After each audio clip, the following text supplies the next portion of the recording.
study is no longer just a laboratory curiosity and is in a complex way linked to the design of a PV module. So today I will share our latest insights on UV-induced degradation.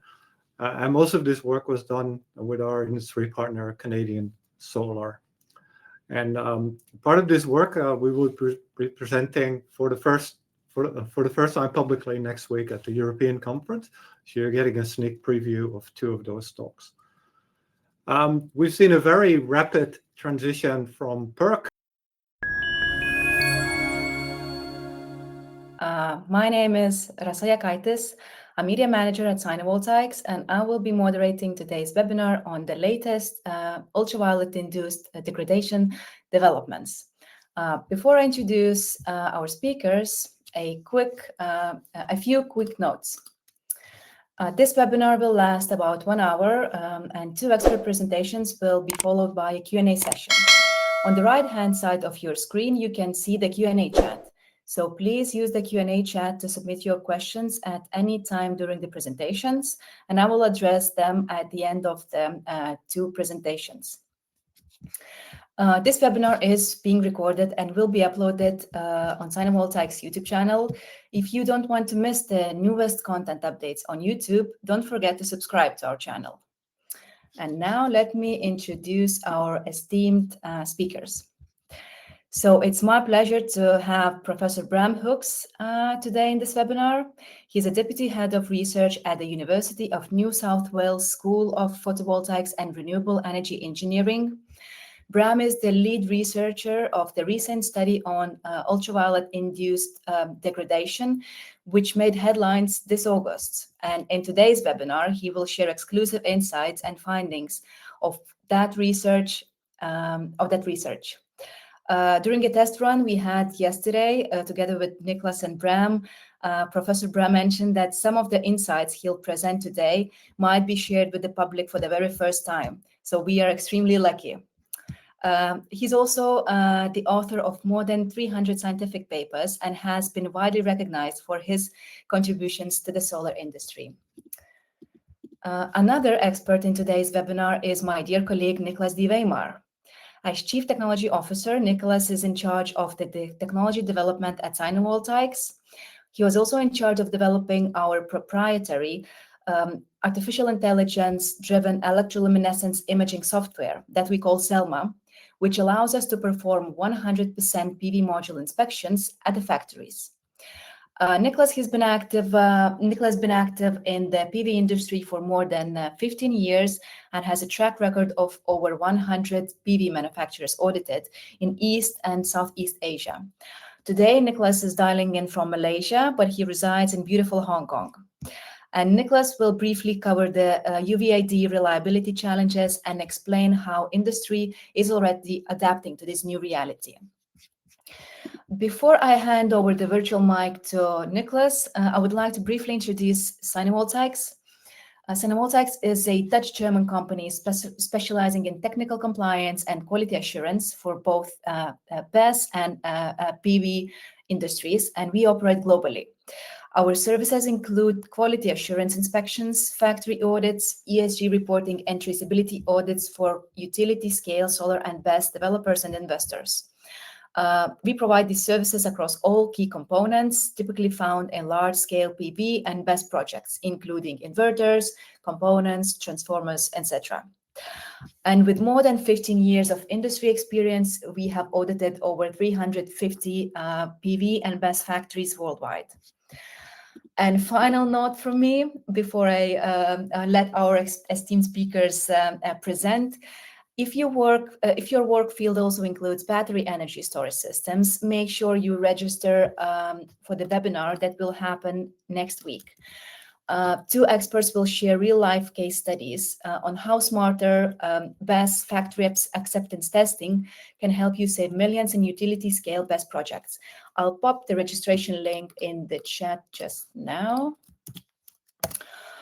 As we have a very hot topic today and top-tier experts, make the most of them, ask questions, get direct answers from them. And now I give the floor to Nicholas. Thank you, Raza. Good morning, good afternoon, and even good evening, everyone here. First of all, I would like to thank you for joining us today. It's great to see so many people. We actually have over 570 participants from different parts of the industry, developers, asset owners, researchers, manufacturers, and from over 30 countries such as Australia, Japan, Switzerland, Germany, China, Norway, South Africa, Ecuador, Singapore, Qatar, and so on, all coming together around this topic of UVID.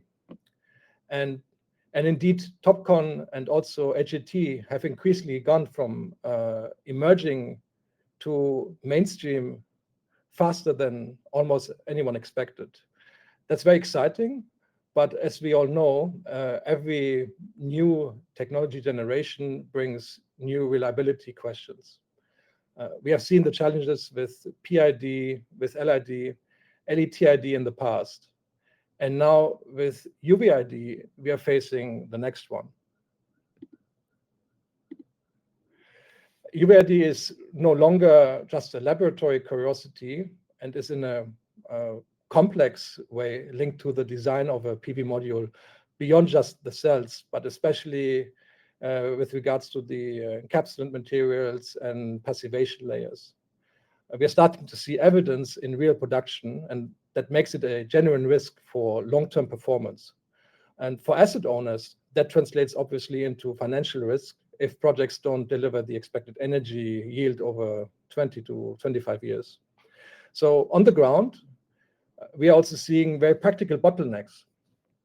For example, UVID is relatively new in the spotlight and not yet fully standardized in testing, which creates uncertainty for buyers and asset owners.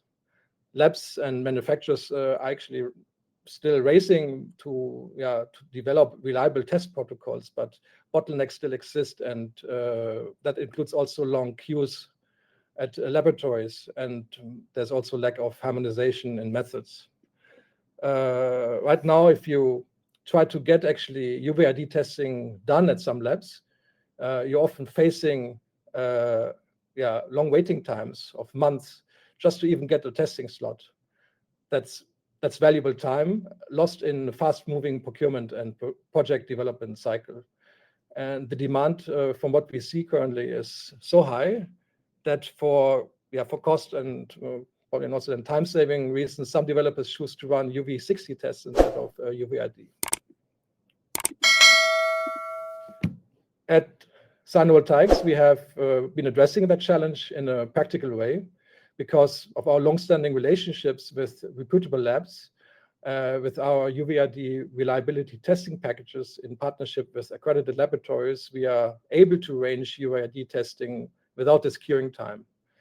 This year alone, we have already supported 7 projects focused specifically on UV-related tests, covering alone almost 700 megawatts of capacity. And these aren't theoretical studies. They are real commercial projects where developers and investors require answers before making final decisions. And considering that with UVID, it's crucial to identify suspicious bill of materials. The point is, the faster and more reliably we can test, the sooner the whole industry can move forward with confidence. New technologies like TOPCon can be promising, but if you don't get the reliability piece right, then we risk basically undermining all that progress. Especially for N-type TOPCon, UVID has emerged as a significant concern, and that's why we also sit here together to dive deep into this topic. And even though without the worry of boron oxygen LID, some TOPCon modules can be susceptible to cell-level UVID, especially when combined with UV transparent encapsulants. That's why today we have this very important and valuable session. We are fortunate to have it together with with leading experts in this field, and specifically our research partner, Professor Bram Hoeks from the University of New South Wales, who has been doing pioneering work to deepen our understanding of UVID and to point the way towards practical mitigation, and sharing also today brand new insights on UVID with you today. So with that, I would like to hand over to Professor Hooks. Bram, now we are all looking forward to your insights. Okay, thank you very much, Nicholas, for the very, very good introduction for this important topic. And I see my slides have appeared on the screen. So today I will share our latest insights on UV-induced degradation. And most of this work was done with our industry partner, Canadian Solar. And part of this work we will be presenting for the first time publicly next week at the European conference. So you're getting a sneak preview of 2 of those talks. We've seen a very rapid transition from PERC to N-type technology, in particularly TOPCon. And it's right to say that they're dominating the market now and will continue to dominate the market for the near future. Unfortunately, there's a lot of not so good news appearing in the media. So various testing agencies are releasing these kind of messages that there are reliability risks. So PV Magazine, often based on publications from research institutes. So there's really something that we should look deeper into. So TOPCon, we should ensure that these concerns are properly addressed and properly understood. What is really the concern, and can we do something about it? And we hope to give you some insight today in the presentation. It is also confirmed by testing labs, so PVEL and RETC, where we see, particularly for TOPCon, and the main concern is that like we see an average reduction, but also some outliers that even show like 10%. So there's really a high variability, and that's an indication of that the problem is not yet fully understood. So we still have a way to go to bring it up to acceptable levels. A major concern for UVID is that it's metastable. So if you do the typical stress testing and then put the samples away after stress testing and you measure them after a few days, which is quite common, you see that your measurement is quite severe. So in terms of tissue loss, but it can actually be improved by light soaking. And it can be improved by just measuring several times. So this just indicates a metastability. So this was work done by colleagues at Fraunhofer ISE, I think, where they showed that you can also switch on and off this metastability by light soaking and putting them in the dark, light soaking, putting them in the dark. So again, an indication of metastability. And in this presentation, we will show you actually what is the root cause of this metastability. Another insight that they showed is just by flashing them many times, you can get to a steady state value that is probably more representative of what you want to measure. But it also depends on the flash settings. And this was not fully explained in the paper, but that's something we're still working on to understand why there's such a difference between flash durations in this case.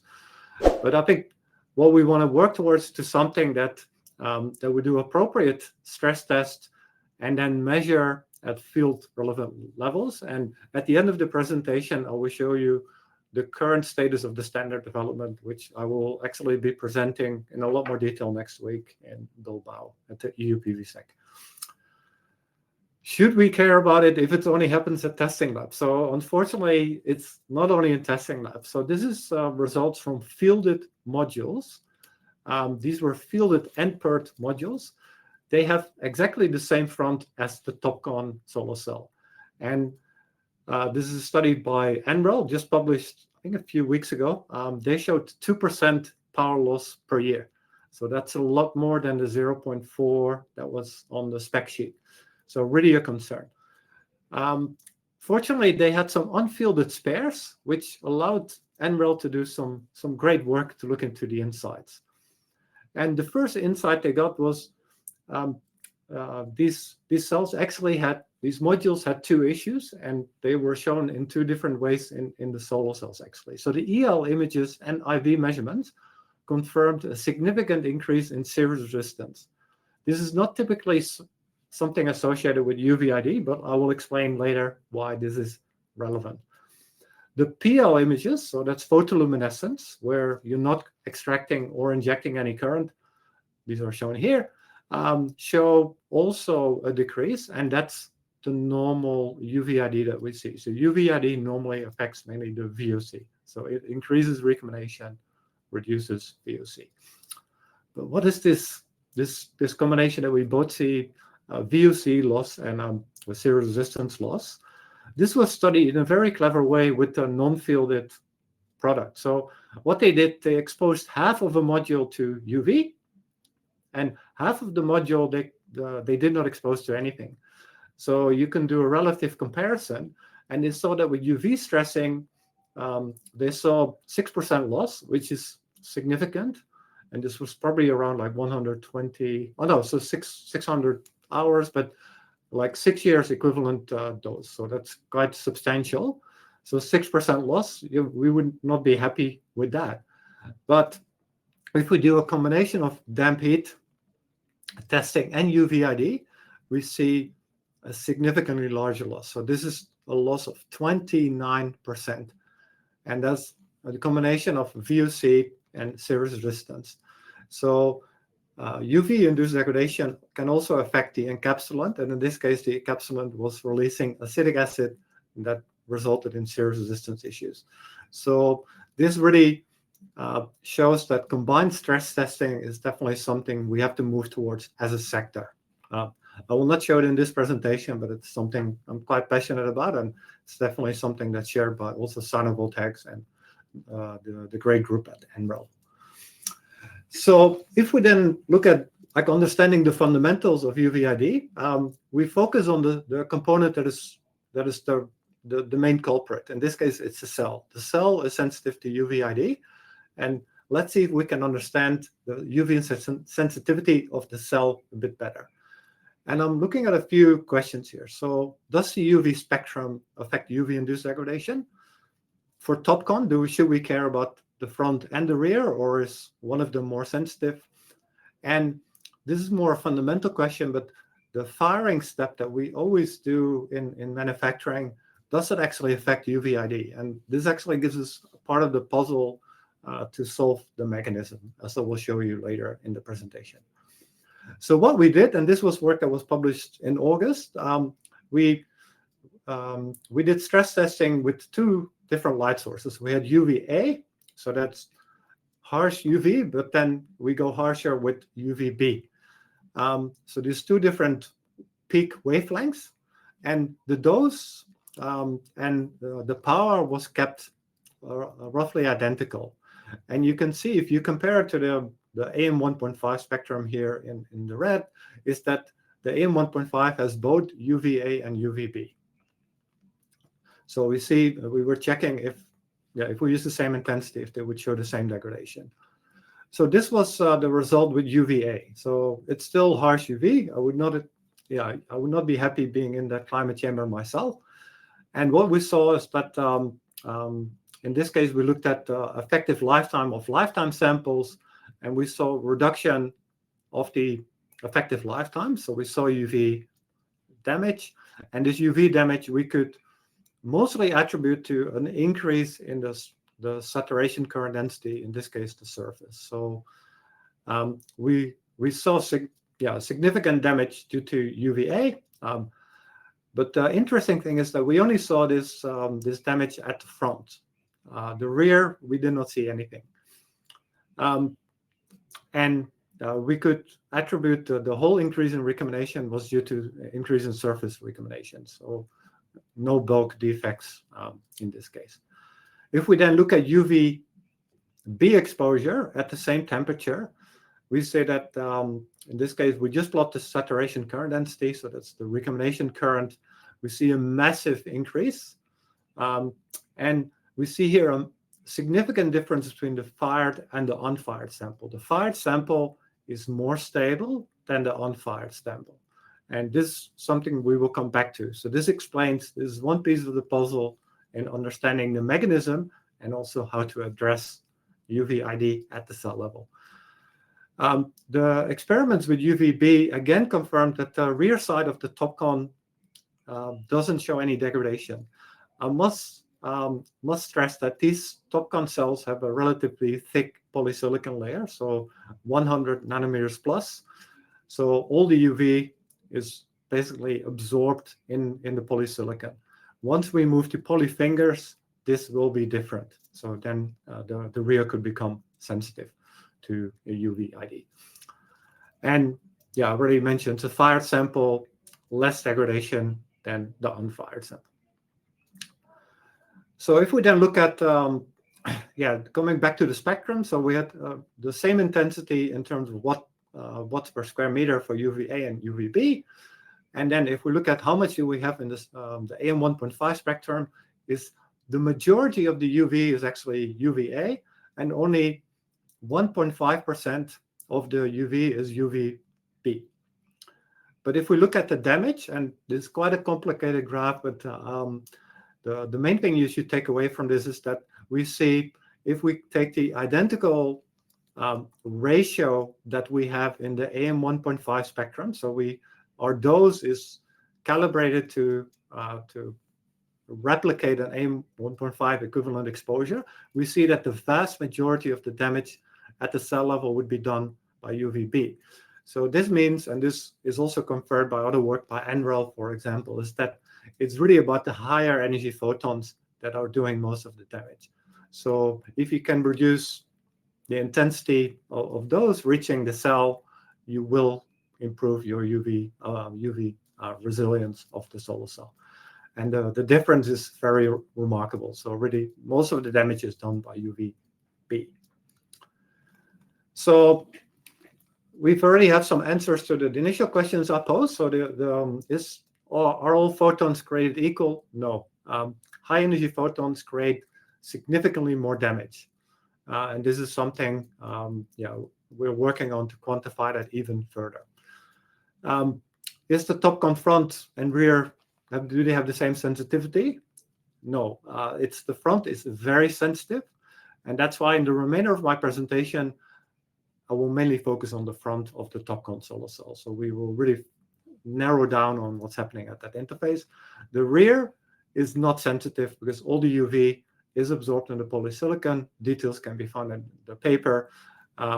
This will change if we go to polyfingers because then the rear becomes sensitive again.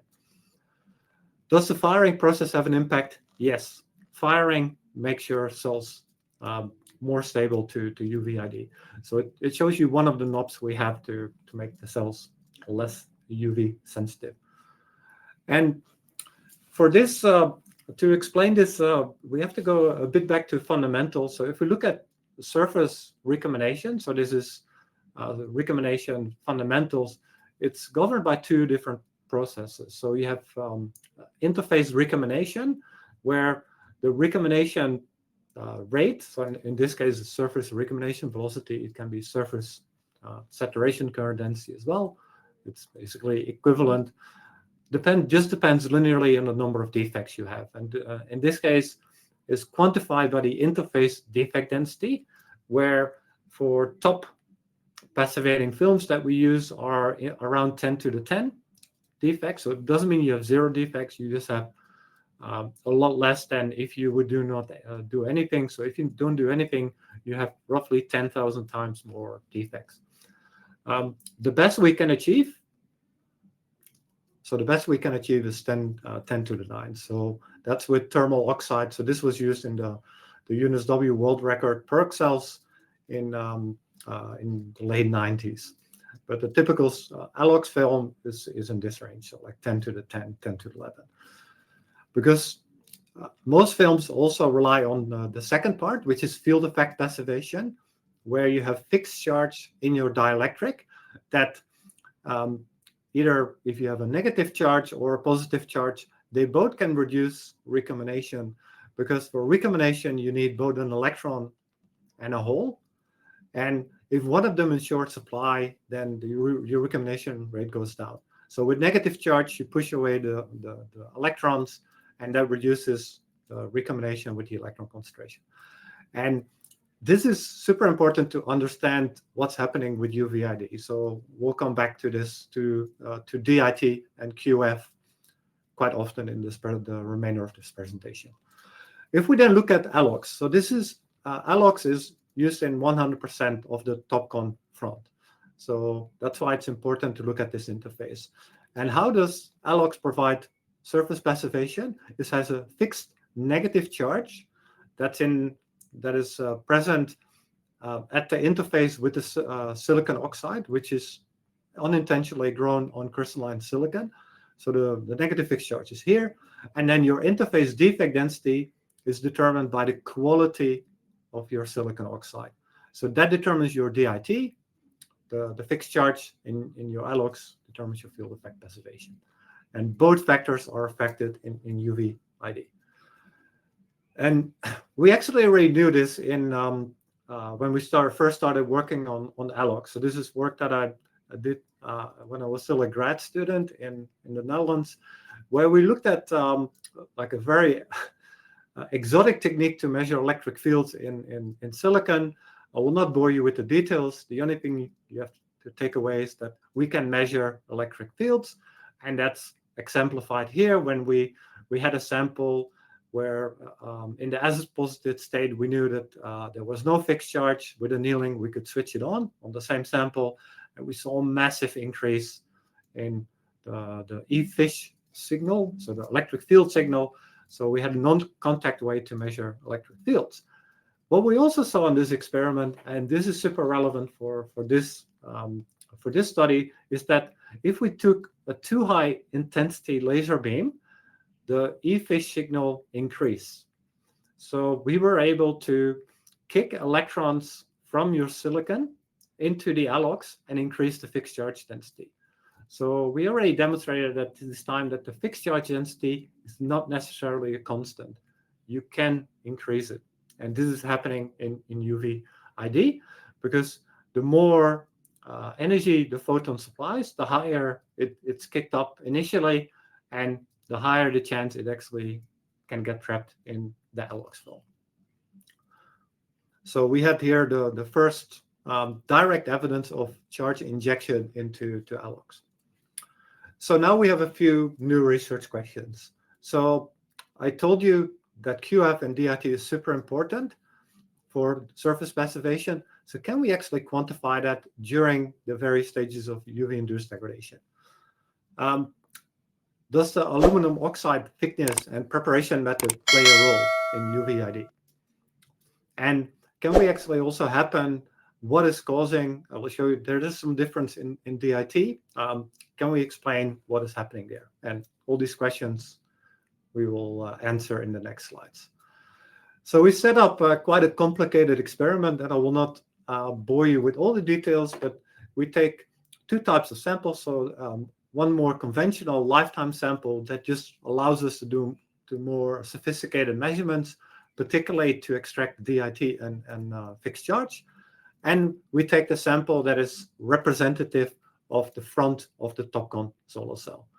Then we again test firing versus non-firing, and we test two different thicknesses of ALOX. So these are ALD ALOX films, 4 nanometers, which is more representative of what people would use in industry nowadays, and at 7 nanometers. And then we use accelerated testing using UVB, because that gives us the result very quickly. We look at the effect of dark storage. We look at dark annealing that has been shown to recover it. So I will show you some concrete evidence of that later. And then we also look at what would happen if you would measure the sample a few times. So we'll show that that's actually equivalent to exposing it to UV. So if we first look at the accelerated UVB testing, we see that both samples, so the lifetime sample and the sample that is more representative of the front of the TOPCon solar cell, show an increase in recombination as a function of UV dose, but we see two separations. We see that fired samples do better than unfired samples, but more importantly, this thicker ALOX film, and this has been shown by other groups as well, significantly less UVID.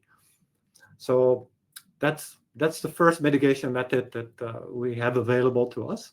Go thicker with your ALOX film, you will have less UVID, and we're quite confident that this is already used in the industry to produce more robust samples in terms of UV sensitivity.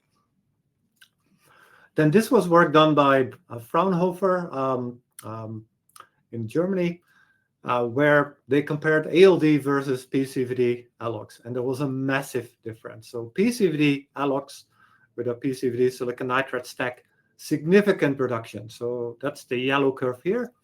Reductions up to 27% after quite an impressive UV dose. So that's 100. So that's 140. So that's well beyond 120, which is probably the most strict testing that's typically reported. But then if we compare to plasma ALD ALOX, so the only difference is with how the thin ALOX layer is prepared. We see that one is a lot more stable. So this is more comparable to the results we showed earlier. Our testing is a lot more extreme, so that's why we saw recombination.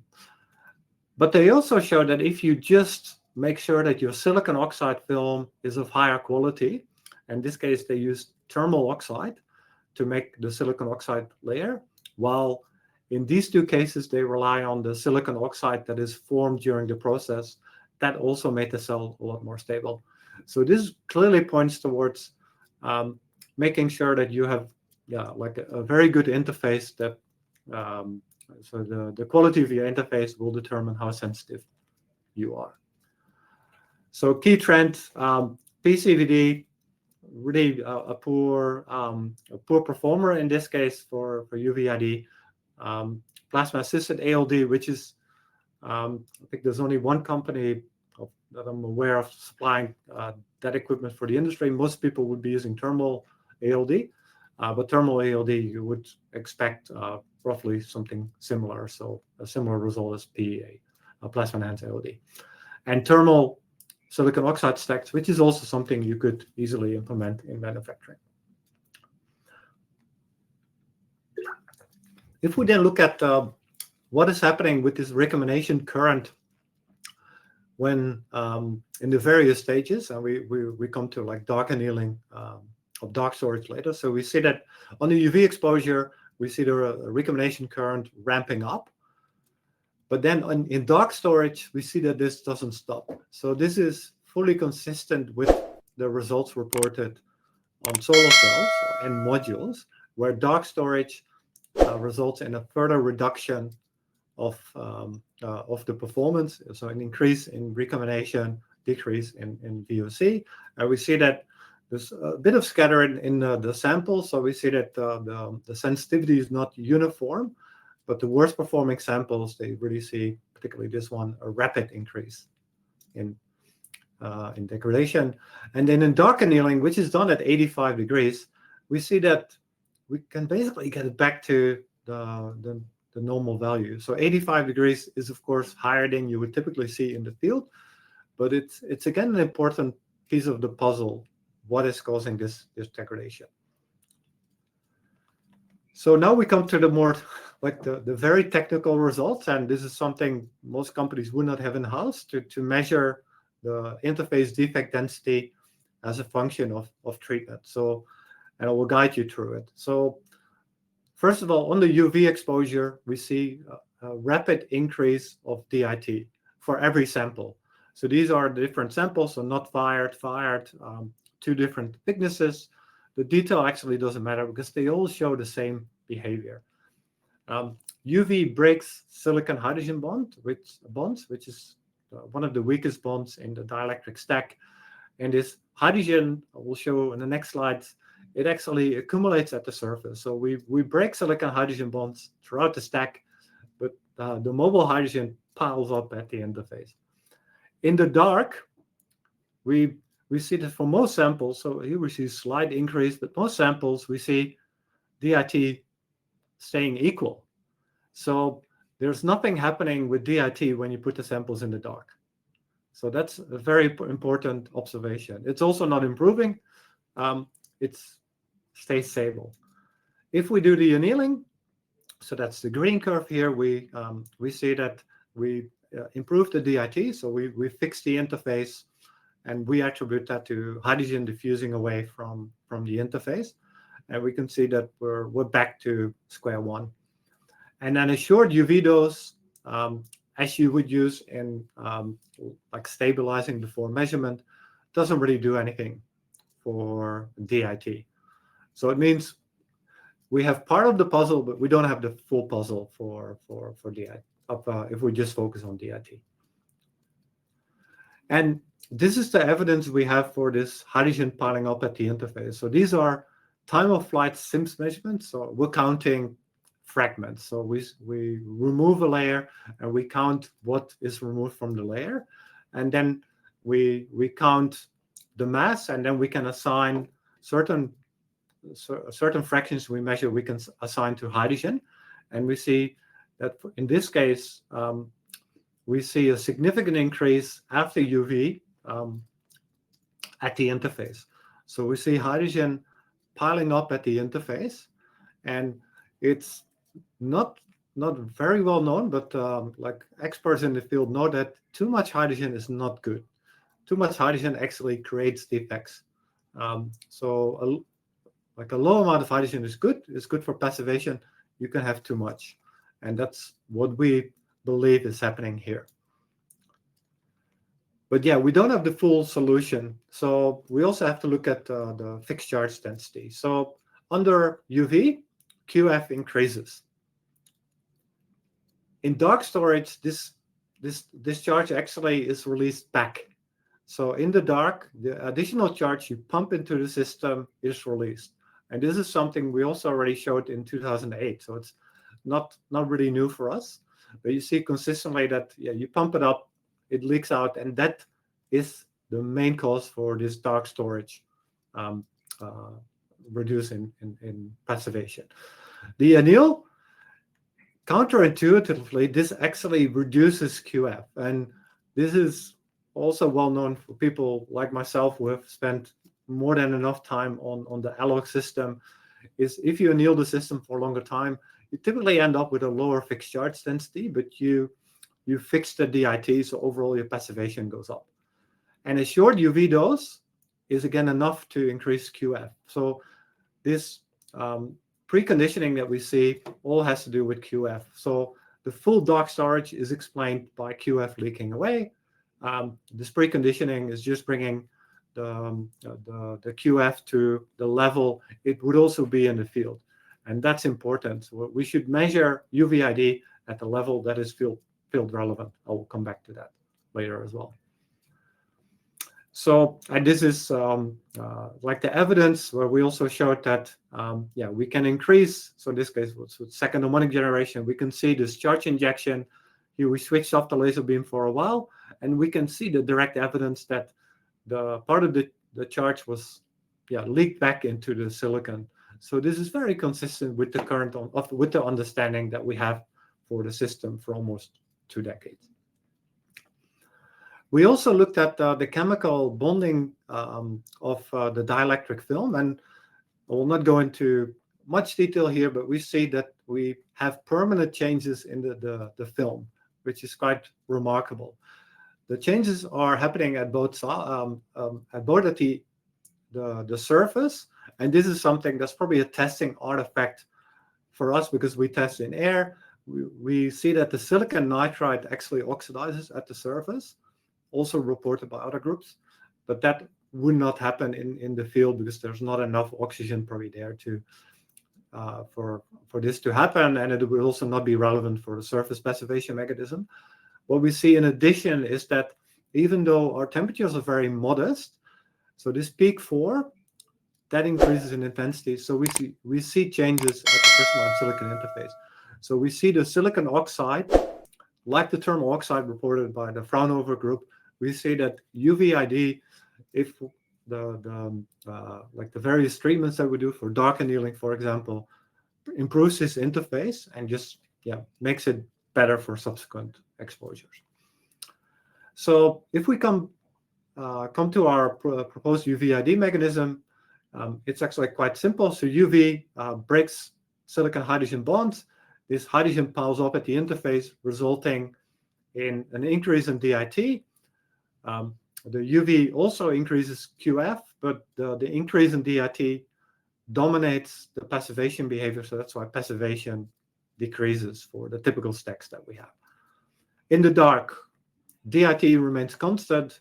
Charge that you pumped in goes back to the steady state condition, so increasing recombination. Fortunately, you can recover that. So if you anneal, you actually fix DIT. If you expose to UV, you fix the QF, so you increase the QF again. So that's our current understanding of UVID, explaining all the meta stability, and this is informing the standards as well. So we can answer the research questions we posed. So can we quantify what happens? Yes, and I explained that in the previous slide. Can we do something? Yes, thicker ALOX films work better, and ALD films work better than PECVD. So this is very actionable insight for either you as a solar cell producer or as a buyer to ask for ALD films. And can we explain what happens at the interface? Yes, we believe that it's hydrogen accumulation that is the root cause, and that's why it can be fixed at relatively low temperatures. So currently, I've only focused on what's happening at the cell level. Of course, quite a popular approach, particularly for heterojunction, is to use UV conversion film. So this is provided by, for example, the company Cybrid with their Rabo product, where they look at a material that absorbs UV and then emits light at a higher wavelength, so at a lower energy. So it takes it from a regime where it's harmful for the cell to a regime where the cell is not affected. And that shields the cell from the harmful wavelengths of UVID and should have improved the long-term efficiency. And this is shown here. This presentation I could find on, probably that's a typo, but it's the Tanyang News. They did recently, where they show that the Rabo product has the transmission properties of UV blocking encapsulants, but the EQE properties of UV transparent foil. And these are results that I believe were on TOPCon, and they showed that the modules were more stable. However, so this is something, it's a relatively new product. Of course, we have to confirm that it's actually long-term stable in the field, and we have to do multi-stress testing. So that's still, the jury is still out, and that's something we will also look into in incoming times. So the final part of my presentation, because we're almost at half an hour. So where do we stand at the UV standard?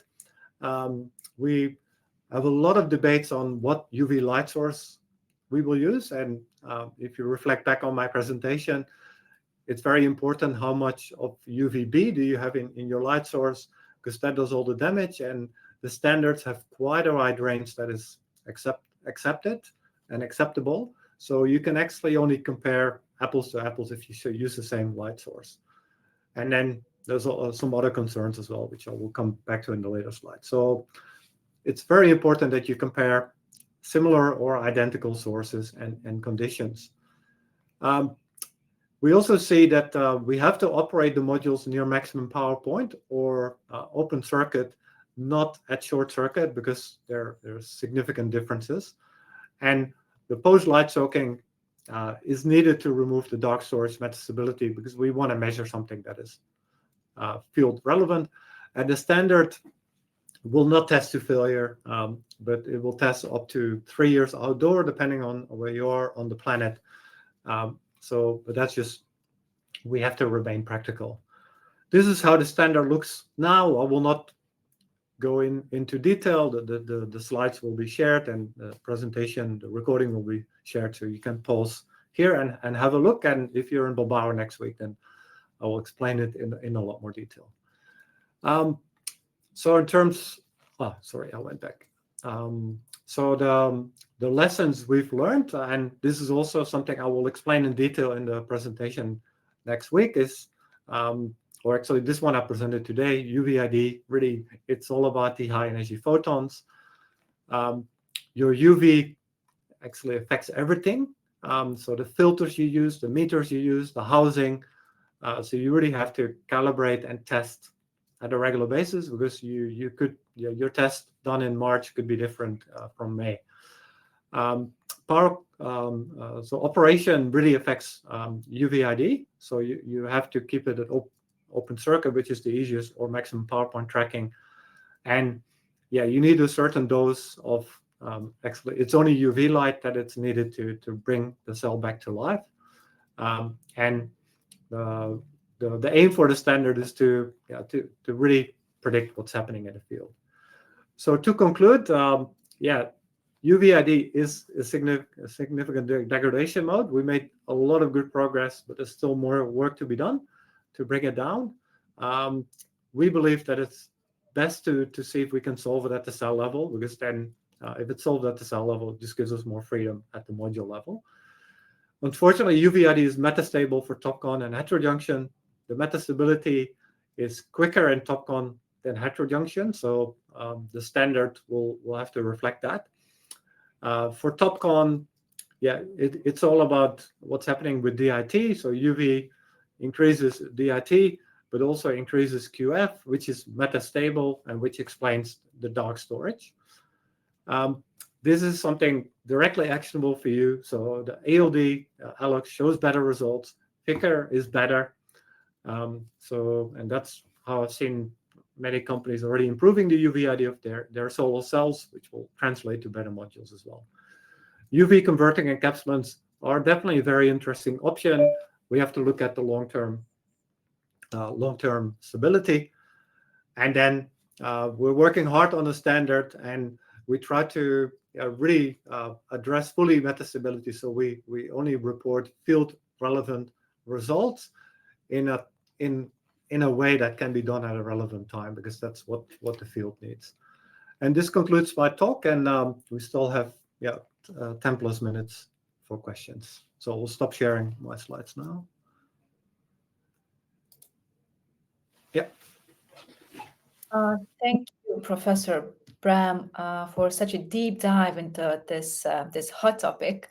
And the questions that we received and the number of questions that we received also signifies that this is a really interesting topic and important topic for the people working in the solar industry. So perhaps let's deep dive into the question section now. So I have a question from Tebayoti, if I'm pronouncing it correctly. So the question is, currently only light stabilization is performed during the creation of the calibration module. Do you think UV stabilization is also necessary? Question to you, Bram. That's a good question by Deb. I think it's my former colleague, Deb, I reckon. Okay. Yeah. So I would say for a calibration module, I would probably recommend not to expose it to UV, because this metastability will just make it really a headache to. So definitely no exposure, but I would look at the metastability in the as received state without exposing it to too much UV. And it depends on your cell tests or how much UV you actually have. So also the results that I showed were multiple flashes change the performance of your module. That's likely due to the fact that it's only the UV component that works towards that. If you would flash with UV, you would bring it up to a high level very quickly. What we see in our stress testing as well, that we need to have a certain dose to make the module metastable. So I would say if the module is not exposed to a lot of UVID, it's not very likely to be metastable. So I would not expose it to UVID for your golden module. That would be my recommendation now. Yeah. Okay. Thank you, Professor Bram. Another question from Usman. Which technology has more degradation or is prone to more degradation? Heterojunction technology or TOPCon?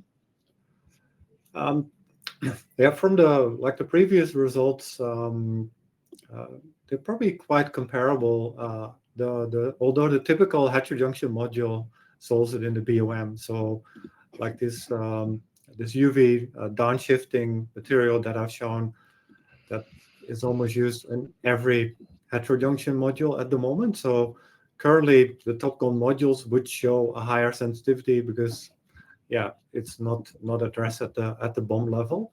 Then the question is how stable, what's the long-term stability of these solutions? For heterojunctions, it's a lot more complicated because the metastability is slower, and we have a lot more hydrogen. So the hydrogen content, and I'm sure that you appreciate that, like we believe that hydrogen is at the core of LETID in addition to the charge that bumps around. So I think for heterojunction, it will take a little bit more time to solve the TOPCon. I think with like the guidance already given this presentation and further work on the interface, we can bring it down with the right bill of materials. So I think it's a solvable issue. Yeah. Thank you, Professor Bram. You, in the conclusions, you also mentioned that the thicker aluminum oxide layer, the better. But Shubham is asking if you know what optimum aluminum oxide thickness you recommend. No, we haven't done a full split, and that's probably also my former colleague, Shubham. Yeah, that's something I would run at the design of experiments for the companies. Like we're giving guidance here for rapid testing. Our UVB testing, for example, is very rapid at the cell level, giving you quick feedback. You can then correlate that to module level. And we see as well that there is definitely seems to be evidence that you will eventually reach a steady state because of and that's consistent with our model as well. So the hydrogen piles up at the interface, but it also leaks away. So you have a balance of transport of hydrogen to the interface and from the interface. And I think that will be the key for your steady state reduction. So the NMERL results showed for that very old generation and PERT that ended up at 6%. And that's, if I remember correctly from the presentation, that stabilized there as well. So I would say that would be just running experiments. We clearly showed that for the tool we used, that 4 was a lot better than 7. Yeah, if 8 is going to be better, I don't know. We haven't tested it. Yeah. All right. Next question is from Jelach. Can UVID be prevented by better passivation to reduce recombination rate? I'm not sure if I completely understand the question. So we have to make sure that the passivation of the alloy silicon nitride stack is very good. Like that's why it's dominant, and in combination with a boron diffusion, it's already very good. So I don't think we need something better. It's about, can we use something that's more stable? Yeah, that would be good. And then we believe that the allox layer is actually a hydrogen barrier, which we have demonstrated several times already. So just having the allox film, which is hydrogen lean, it's a barrier for the hydrogen transport from the silicon nitride film. So that's a way to make the cell more stable. And we've also working on stuff that I cannot comment on yet, which would potentially make it completely stable. So there's definitely more work we can do, but I think with the current tools we have, we can already bring it down significantly. Yeah. All right. Another question that I have is, what's your recommended testing conditions for UVID tests? Is it worth doing UVID 60? Yeah, I would go as high as you can tolerate. I would say 60 is even not enough. 15 kilowatt hour, and that depends on your spectrum as well, is 50 days, 50 days in Arizona. So that's not even 2 months. Yeah? If you increase that to 60, then you're at 200 days. Would that be enough to warrant 200 of 25 years? Yeah, you don't need a degree in math to say that that's not enough. It's also for, like, I don't think it's enough to reach the steady state condition as well. So I think 120, that's also what the standard is pointing towards. That's what people feel comfortable in terms of what's doable and what is an appropriate assessment of the risk. And of course, groups like my group will keep pushing our understanding to see if we can maybe by tweaking the spectrum, because currently I could not go into the detail, but the range, the tolerance we have in spectra still makes it the 120 done by lab A is not the same as 120 done by lab B. And if you want to report good results, I can help you design, I'm joking, but I can help you design the spectrum that that will give the lowest results to your clients. Is that good for the industry? No. But you would still be in the standard, and so that could easily be a factor of 4, probably more. So that's a bit scary. As somebody who intimately understands it and cares about reliability, we want solar to perform, be a reliable source. It's going to be the main source powering our future. We have to make sure that the public maintains confidence in renewables and general PV in particular, because if we lose the confidence from the public, it's very hard to get that back.